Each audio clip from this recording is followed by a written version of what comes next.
Welcome to Real Estate Radio Live, an informative and engaging podcast discussing everything you need to know about the world of real estate.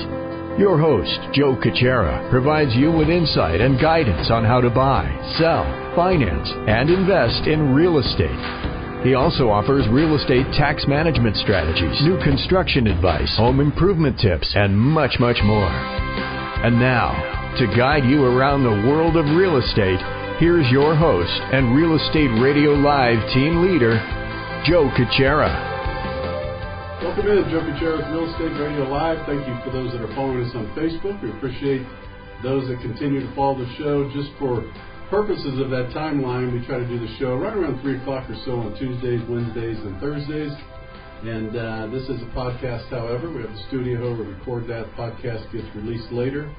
If you haven't downloaded the podcast, please do that. You could go to anywhere online and just type in Real Estate Radio Live, or go to Stitcher, iTunes, anywhere to find we can. However, thousands of people that download each month. We appreciate that. As always, the focus is education information. Yesterday we had a guest on. Hope if you didn't get a chance to listen to that podcast, make sure you do. It was Johnny Cummins. He's a city councilman. And we had the topic of the proposed transfer tax they're going to add, or looking at, the city of San Jose, which is going to hit you for another $7.50 per thousand of anything over $2 million, and that's commercial and residential. So for those people that are interested in that, it's a good podcast. We had a lot of good feedback from him, and it was good. He was very proactive. He's business-minded, and he's voting against it. But he feels like a lot of us do is, you can't solve a damn problem just by throwing taxes at it all the time, and that's a lot of time what these guys do is they have run into a problem and they raise taxes. I've always said, John Faylor, my good buddy and partners here, by the way. John, welcome back in. Thank you, Joe. Appreciate it. I'm going to jump in and start talking to him. You know, it's amazing to me that, you know, you've seen it for years too. It's kind of sad that the way these guys run the government, the city, most of it's like, when they come up with a problem, they just raise taxes instead of trying to figure out some kind of alternative solution, right? It's crazy. It's California. Yeah, I guess that's why they have, how many, 700,000, Kyle? The guy said 700,000 people left California last year? Yeah. Still more are coming, but that is an alarming number. It's a big number, but we should probably get them on the phone and see if they're in Montana or Idaho. That's right, that's true. I'm sure they're indoors right now and take our call. But they're all over the place. Although, so what we're going to do today, John's back. We're going to do perfect timing, a little review of 2019 for the housing market and real estate, you know, primarily here in the Silicon Valley. And then maybe chat a little bit about what we think the forecast will be for 2020. It was a unique market as we wrap up, huh? I mean, well, how would you kind of summarize 19? Was there any surprises, or is it scratching your head still with some stuff? Not really, Joe. We chatted a little bit when I got here before about maybe some missed opportunities for the buyers out there. Okay. We went from this market that we saw changing probably about May, in the first couple weeks of May in 2018.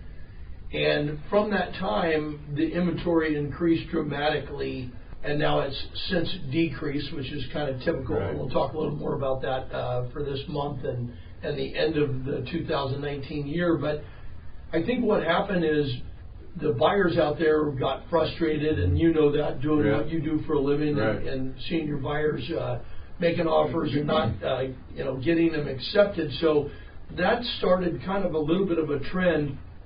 We were also running from a 4 or 5 year high of, prices that have gone, crazy in the Santa Clara County.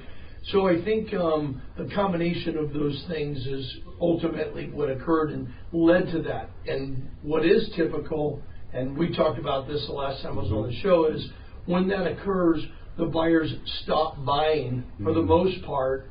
Then the opportunities come up when properties are sitting on the market for a longer period of times. There's less multiple offers, which is what occurred throughout 2019. Right. And so I think there were some missed opportunities for buyers to get back into the market, especially also because the prices had come down. Right. I know one stat real quick that we can talk about is, I think across the board, you've seen prices dip anywhere from 5%, 5%, maybe all the way up to 20% since May of 2018 to where we are today.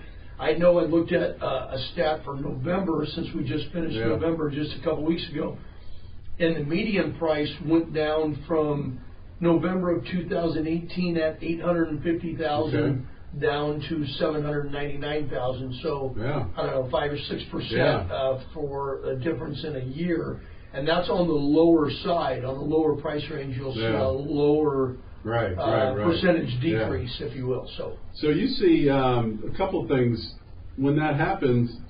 For some people, they look at it, oh no, maybe I'll put the brakes on because maybe there's more room, right? They start worrying about that psychologically. But what would you say? I mean, I look at this and say it's a great time to buy. I mean, whether it's still got a little room to come down or not, we all know what it's like. This market's going to ebb and flow, right? What are your thoughts? No, I agree with you. And the reason I thought that there was some missed opportunity from people is because the prices did go down. Is it possible our prices could go down a little bit more?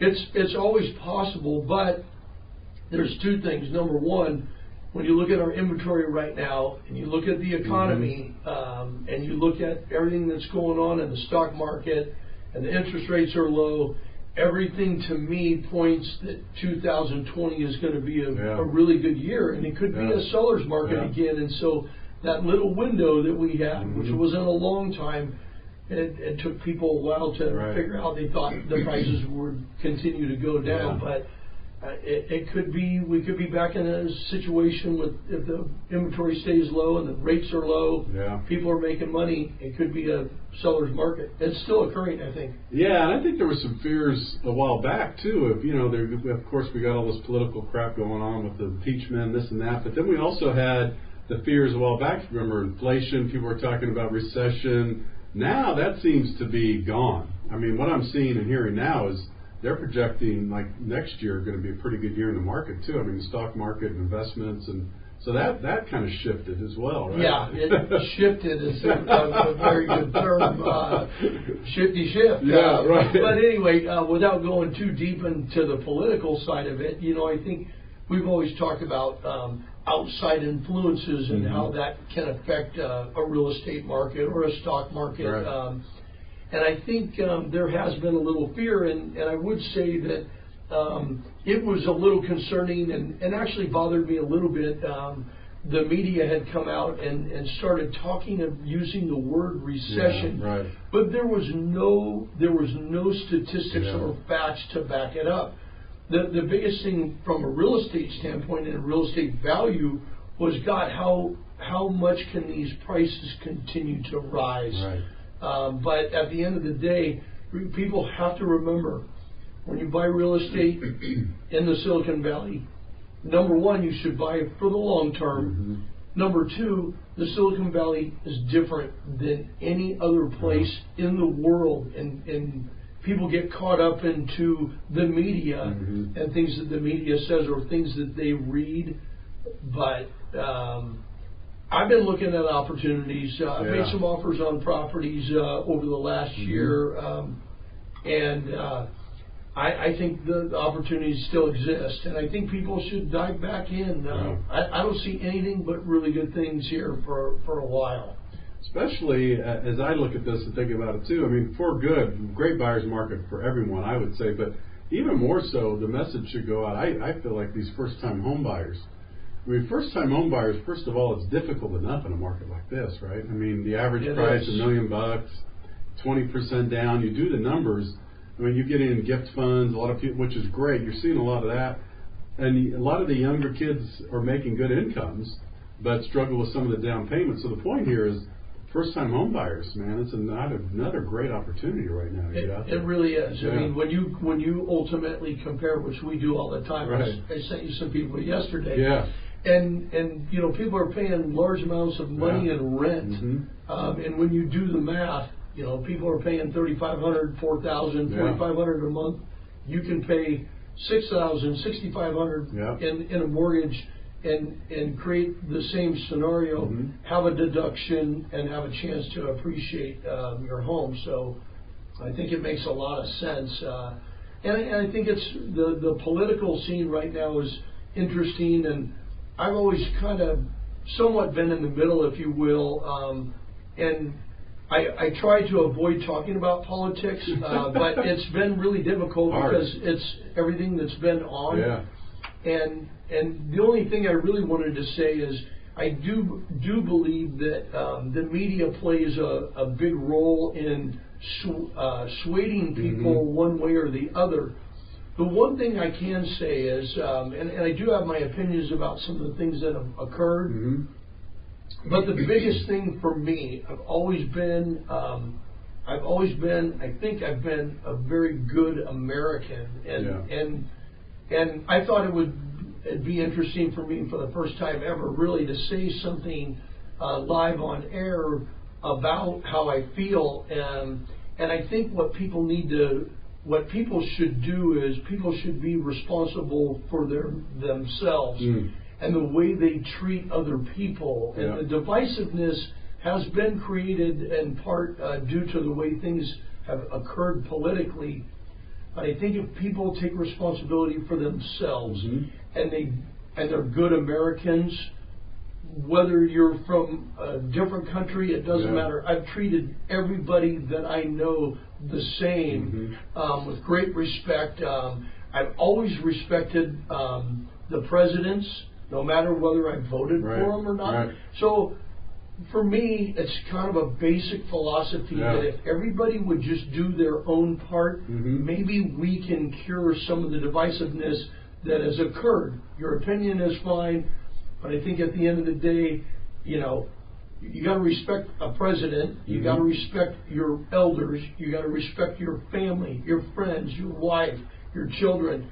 And if everybody does that, it'll be a better world. So that's my little political statement. You got an open mic, man. Now's the time to do it. I like it. No, it's true. I think there's a lot to that. And in that, that sentiment, that all that's going on in the political world and the environment right now just kind of melds and melts into our society, our entire society, right? And you see it, you feel it, whether you're at work or in business or parties or whatever. It is amazing. I would agree some of those simple principles.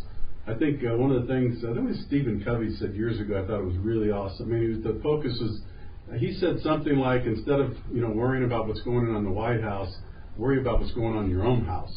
Kind of like start there. Like, right? Take care of your family, love each other, communicate with each other. And good things usually happen if you start with that basis instead of nipping and jabbing and worrying about what everybody else is doing and being this divisiveness that's going on right now. It's got to start. Where does it start? It's a great call, Joe. I'm upset that you said it and not me. My grandmother lived till she was 95 and back in Indiana. And she was the sweetest lady, and she used to say that to me. And I always listen to old people because they've been through it. Of course, we're becoming the old people, but my kids aren't listening to me yet. That's right. Well, our kids never listen to us. But what I was going to say is, she used to say that to me, and it made sense. She said, "Take care of what's under your own roof." Yeah. So I think that's a great comment, and it's a great place for people to start. People have to realize that how blessed they are to be able to live in this area that we do, and then just take care of yourself, and then take care of your family, and then treat people well. Right. And if we all get back to that, the other stuff is not going to matter. You know, we vote, and then we have to deal with what we get, and we got to go to work. We got to sell homes. We got to do loans. That's right. We got to take care of our children. We got to be good to our friends. So my little political statement is the same as you. Take care of yourself and your family and your friends. Treat people good. And maybe we can make a difference on getting less divisive in this country. Everybody do their own part, right? Kind of start there. Yep. Quit worrying about everybody else. Stop blaming too. Oh my God, that's another. And the other thing that I noticed, and again, I was just having a conversation with my sister, some other people about this, and I don't get it. Maybe because I was raised a certain way and I have a certain thought process and the philosophy and different things, but it's okay to disagree with people too, right? By the way, it is. But you don't have to hate them. You don't have to be shameful. You don't have to be mean. It's okay for people to disagree, and that's another thing I see in the public and kind of in the mainstream in general. like, it's okay if you and I don't agree on a topic, but my God, you can still treat person with respect. Right? It's really true, and I look at myself before I made any of these comments. I always look at myself, and I look at the diverse amount of friends that I have. Mm-hmm. I have. You got more friends than anybody I know. Well, I appreciate that, and that's something I take pride in. But I have Asian friends. Right. I have black friends. I have. And excuse me if I say anything wrong right now that's politically not correct, but I mean, I have gay friends. I love all my friends. Doesn't matter. Regardless. Absolutely. It does not matter. Right. I have Republican friends. I have Democrat friends. It doesn't matter to me. Those people treat me good. I treat them good. It's actually quite simple. And so when people are out protesting, I don't know that I know it's freedom of speech, but I think people should be spending their time with the things that we're talking about right now. Go hug somebody. If you want to go do something, go help people that are in need. I think if we spend our time doing those kind of things, I think everything else would get better. Yeah. So anyway. No, there's a lot of basic principles of that we're talking about, and I love the topic too. The other thing that comes to my mind is, let's face it, all of us could step back every once in a while and be grateful for what we have. We live in a country, not perfect, we live in a country that has problems, we live in a country that is challenged by a lot of things, but I'll tell you what, you go visit another country and see how you're treated. Look at I'll give you an example. I mean, there's notices coming out every day about the terrorism and the criminals, the issues that Mexico's having. They're telling U.S. citizens, try not to travel to Mexico, right? And the reason why is because you have no rule of law there. You could go to Mexico, you could be driving down the street, they'll pull you over, you have no recourse for it. Right? They could shake you down, they could take you to prison, they could do whatever they want, and guess what? There's nothing you could do. And the reason I say that is we also have to realize the country in which we live in. And these people, that's another story, right? The guys, men and women that fight for us every day and all those other things. There's a lot to be grateful for. There's no doubt, and that's a subject that I'm always very passionate about when I see people that are in our fire department, our police department, any military, the Army, the Navy, the Marines, the Air Force. I have the utmost respect for those people because they're the ones that provide our security and safety and give us the ability to live the way we're able to live. And on that note, Joe, when you had told me the story about the gentleman that made that comment, it reminded me, if you're listening right now to this show, one of the things that you could do is next time you get together with your family or your friends, if you're in a room with your friends and you got 8 friends there or 10 friends there, you ask everybody to write down their most significant problems or the things that they got going on in their life.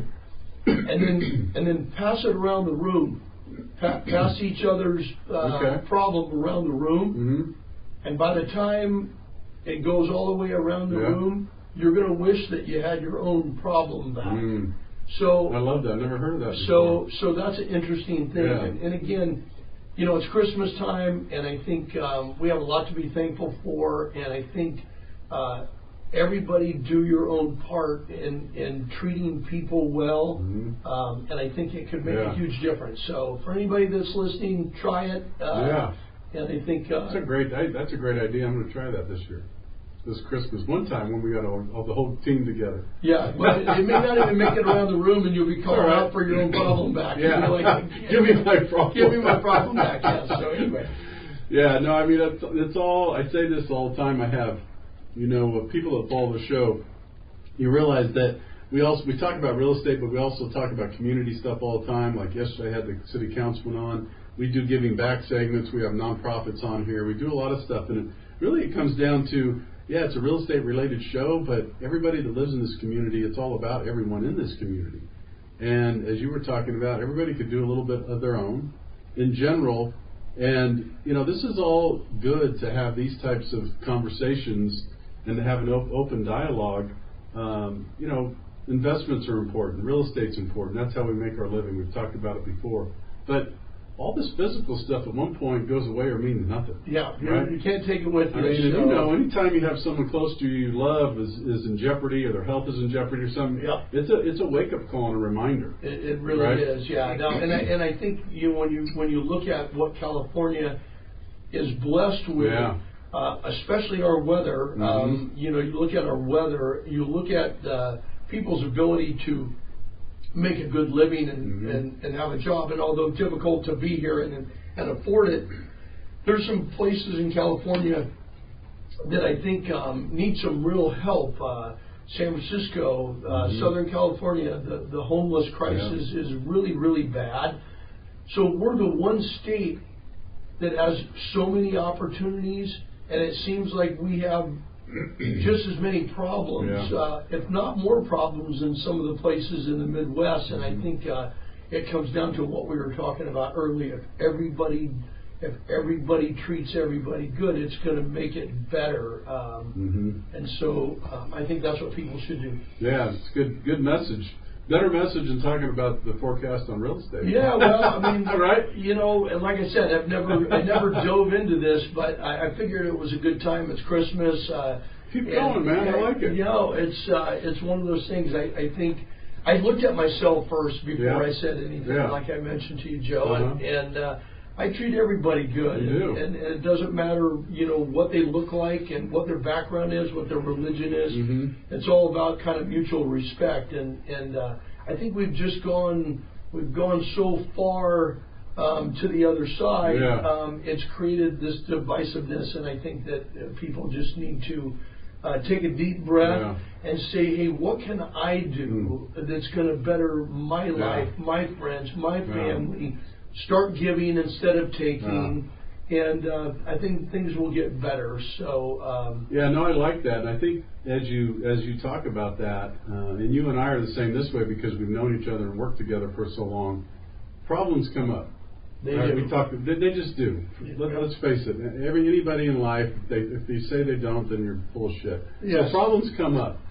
So it's not the problem, it's how you deal with it, right? Yep. And this is the problem. I mean, you talked about the divisiveness, you talked about the anger, the blaming, all that. So instead of focusing on, oh my God, where did this start? Who started it? It was his fault, it's her. No, just bring it back, right? Yep. What can we do individually, to make it better? Yes. Because you and I both know, just in business, right, when a problem arises, okay, it's a problem. So let's talk about the solutions. How do we fix this, right? Yep. Same thing, in theory, right, what we're talking about here. Well, it is, and I think, just sitting here chatting with you, and I think of how long we've known each other. Yeah. And we have a business relationship, but we've become very good friends. And I think it's one of those things where when my life is over, and you don't know these days when that's going to be, and one of my dear friends that we were talking about before, Ronnie Lott, one of the greatest football players to ever play the game, but just as important, maybe one of the greatest guys ever, one of the most passionate, giving men I've ever met in my life. He has said some things to me in my lifetime with him that have been really life-changing. And I'm just going to say one of them. Yeah, go ahead. As we're kind of on this quest to tell people what they should be thinking about and how they can make life better. He always says, how do you want to be remembered? What is your legacy going to be? What is your legacy going to be? So I would say if you're sitting home after you got done passing around your problems to 8 to 10 people and you're hoping you get yours back quickly, one of the things you could do is ask yourself that question. What is your legacy when you're done with this life on earth? And the one thing that I've lived by, and I will continue to do that I hope that my legacy won't be the fact that I was a good professional real estate agent and I did a good job for people. More so that I was a good person and I treated people with a lot of respect and I gave my laughter and my heart and I was always there for my friends and my family when they needed me. And I think if everybody did that, I think this place would be better off altogether. So look inside instead of outside when all these things are going on around. See what you can do to make it a better place. No, that's a great message. I'm glad we transitioned into this too, because as you just discussed, what we do as a business is fine. I mean, it's meaningful. We help people. That's good. But that's not what people remember. Some people aren't going to say, oh my God, John was the greatest real estate agent. Someone might, but that's not where they're going to start with it. They're going to start with you as a person, your heart, your soul, you as a father, a husband, a child. All these things they're going to talk about. Just like today, this impeachment thing that's going on, right? Everybody's getting so bent out of shape and ranged up about it and all up in arms about it. You know, oh, it's history, it's only the third time. Well, so God, so what? Yeah. I'm not saying it's a you should forget about it, but kind of like we're talking about it. So what? 20 years from now, 10 years from now, yeah, it'll be in the history books. People will talk about it. But truly, why would you spend the time and energy on something like that when you could, as you're talking about, bring that back? What can I do as a person, a friend, a family member, a father, a husband, all those things, right? Yeah. Well, you can have a couple things that you can do in life when things don't go your way, or you're faced with a problem. Yeah. You can lay there. You can complain. You can be angry, or you can actually do something about it, right. and make it better. So it's how you respond to these things that will occur. And by the way, a lot of these things are out of our control. Mm-hmm. The control that you will have politically will come next November, right. and you cast your vote, and then hopefully it goes your way. But if it doesn't, it doesn't mean you have to stop being a good American, and that's what I want to remind people. And it's gone both ways for me, and it's never once stopped me from. And that's what I think we've lost the most, is kind of the respect part of what's going on. So anyway, I understand how people feel. I just think people need to look inside a little bit more to see how they're behaving. Yeah, no, and I think it's anytime we could do shows or have discussions, real discussions about real stuff, and not spend the show. I mean, a lot of stuff sometimes I don't even watch TV anymore. I have some special shows or movies or something I might want to watch, or sporting events, but I avoid it because what the sad part is we're having this dialogue right now, and how could we help? How could we better people? Right? All these things. Unfortunately, most of the media, whatever side you're on, man, it's a blame fest. It's and if you're not careful, you can get sucked into it. You can, right? And a lot of people do. Yeah. A lot of people do, but you know, when you wake up the next day, you got to go back to work, and you got to take care of your family, and you got to keep, you got to call your friends, you got to call your parents if they're still alive. You got to do all the things that actually mean something. But being a good American, in my opinion, no matter where you're from, being just a good American, I think that's where it starts. Yeah, no, the last thing I'll say on this, it may not be the last thing, but something I'll also bring up is, along the same line, I've always really, in my mind, especially since I've had children years ago, it's like I'm always trying to figure out, how do my kids see me? Am I a role model? And, both personally, professionally, all that kind of stuff. And that kind of brings us to the same thing. Whether our friends, our grandparents, our relatives, that's another important part, right? I mean, it's bringing that back, individual pride to yourself. Yeah. Like, how do we operate our life every day? So I think what you're saying right now, it would be good at some point if, from a political standpoint, if it's possible that's the kind of conversation we're having. Okay, let's forgive if that's what we have to do, but let's get back to really what this country was built on, and that's being a good American, our democracy, our republic, because that's getting lost a little bit. And then the first thing people do is they go out and they blame. But look at yourself first. Yeah. There is still something, and I don't know, again, maybe because we played sports, all that stuff, maybe that's a part of it, but I think it, and the other part of this is, as we talk and I listen to you, is there is still this feeling of pride I get with the Pledge of Allegiance, all these things that are a symbol of our country and the freedom. I know a lot of people, again, have their own opinions and don't do this with the flag, don't pledge allegiance, don't grab your heart, all this kind of stuff. But man, there's something about that we were born and raised in a country that we should be prideful for. I agree. Amazing. I agree. I mean, I agree. A lot of people laid down a lot of stuff for us, man. Yep, and I think people they're blind to those simple things of how blessed we are to have what we have. So I fully agree with you. Yeah.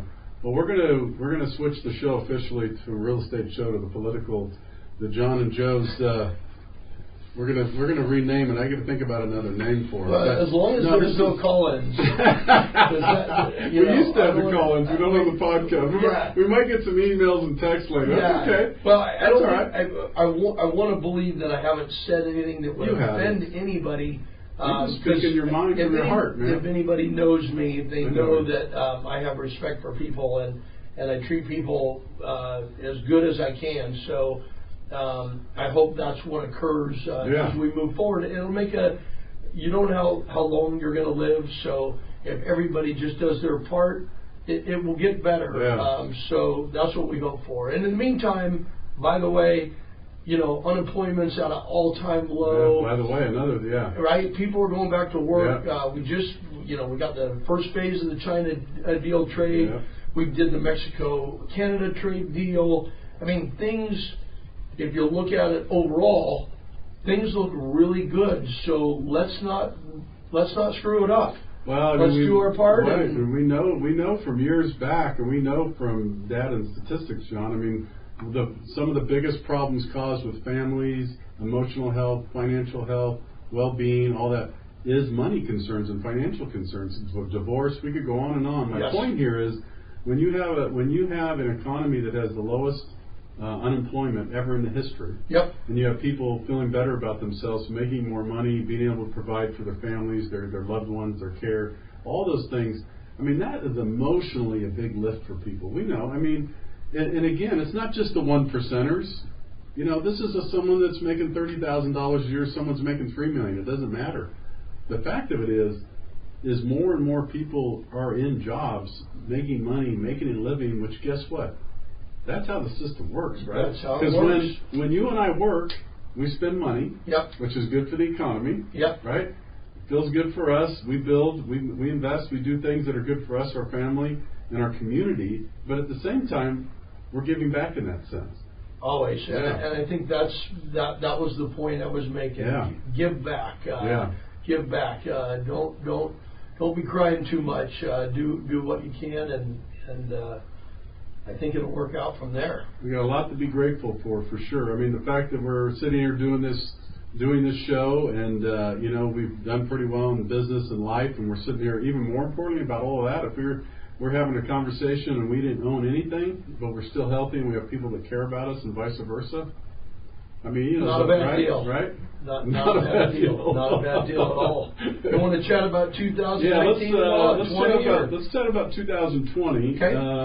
And by the way, that was a great conversation. I love this type of dialogue, and for me, it's more important than talking about the interest rates and how many houses we're going to sell next year. Well, no doubt.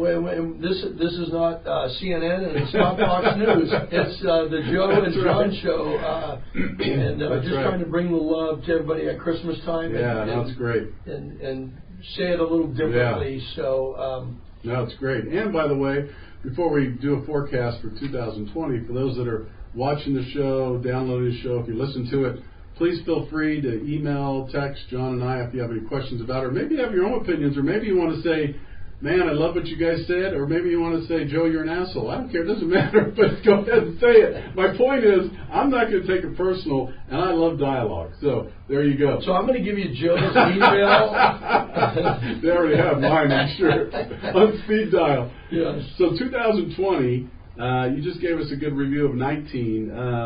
How do you see? I mean, you mentioned a little bit we could get into another sales market, maybe, right? Yeah. Well, like I said, if you look at the inventory right now, I think the last time I was on the show, And I don't remember when that was, Joe. A couple months ago. A few months ago, maybe, our inventory was pretty close to 2,000. Right. Now that's cut in half. Wow. Okay. So we have 1,000 properties on the market right now in Santa Clara County. Okay. Again, a very low inventory. We got low interest rates. So I think this market's going to be interesting because with the economy being so good right now and people working, I think people are going to need to go out and start, buying homes. Right. And I think it's going to be good for the sellers. And I think my forecast really for real estate will be, if you can afford to buy, that you should, because I believe that the next 5 years plus could be very, very strong, stronger than we've ever seen it before. So my forecast is that it'll be interesting to see inventory-wise, because that makes a huge difference in our marketplace. If the rates remain low, I think it's going to be a really strong real estate market. Call me and we'll find you a home, or call me and we'll sell your home and get you into something else. Well, absolutely. And you look at, as we wrap things up, you just look at from a business perspective, and we're talking about primarily Silicon Valley, by the way. Yep. But if you look at what Google's going to do in downtown San Jose and some of the other stuff that's going on, so no matter what, as you just mentioned, the next 5 to 7 years still could be some pretty robust years here in Silicon Valley. Now, we don't know if something happens that we're uncontrollable, geopolitical, or whatever. The point is, if you just look at data, and you look what's on the books for the next 5, 7, 10 years, there's a ton of growth here still. So think of how many, and we do this ourselves, think of how many years ago when people say, God, I should have bought more, I should have bought more. I don't think there's going to be any difference in 10 years. Totally if you were waiting for the market to crash, completely agree. You're going to probably say, God, if I would have just bought, just even last year, if you would have squeezed into something, and then in 10 years, you look and see what your home is worth, you're going to be upset that you didn't buy 2 or 3 more. Yeah. I don't think that'll ever change. No, I agree with you 100%, especially if it's long-term. So the message before we sign off here, buyers, man, get out there. If it's the right time for you, I agree with John 100%. And if you've listened to these podcasts, I've been saying it for the last 6 or 7 months. Get out there and buy, because, if next year turns back into somewhat of a strong seller's market, guess what, buyers? You're going to be on the sideline weeping again, man. And it was brutal. You remember those 4 or 5 year run where it was doing this? And 20, 30, 40 offers, 20, 30% above asking. No one can, first-time home buyers, forget it. 5%, 10%, forget it. I mean, it was cash on. It was crazy. And there's 2 things I'm gonna say, Joe.